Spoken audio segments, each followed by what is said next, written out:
এক ব্যাগ গুঁড়া ঢাললেন একটা লোহার ট্যাঙ্কে, একটু ঘোরাতে সেটা হয়ে গেল বিশাল এক প্লাস্টিকের বেসিন। না, এটা কোনো জাদু নয়, এটা হলো রোটেশনাল মোল্ডিং প্রক্রিয়া। প্রথমে লোহার ট্যাঙ্ক বা মোল্ডের ভেতর ঢালা হয় প্লাস্টিকের গুঁড়ো, তারপর ট্যাঙ্কটা ঘুরতে থাকে দুই ভাবে, একদিকে ঘূর্ণায়ন আর একদিকে আবর্তন। নিচে জ্বলে ওঠে আগুন, তারপর তাপমাত্রা বাড়তে থাকে। যখন নির্দিষ্ট তাপমাত্রায় পৌঁছায় তখন ভেতরে গুঁড়ো গলতে শুরু করে ট্যাঙ্কের ভেতরের দেয়ালে।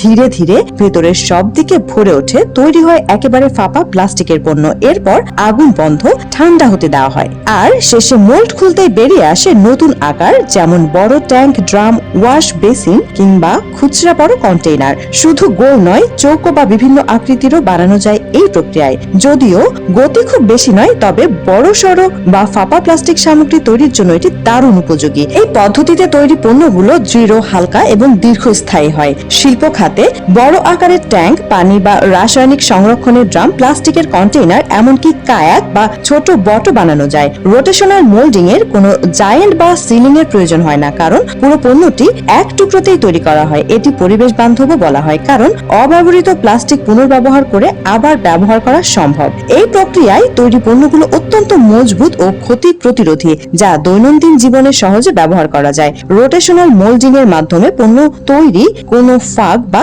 লিকেজ থাকে না, তাই পানি, রাসায়নিক অন্যান্য তরল সংরক্ষণের জন্য এটি আদর্শ।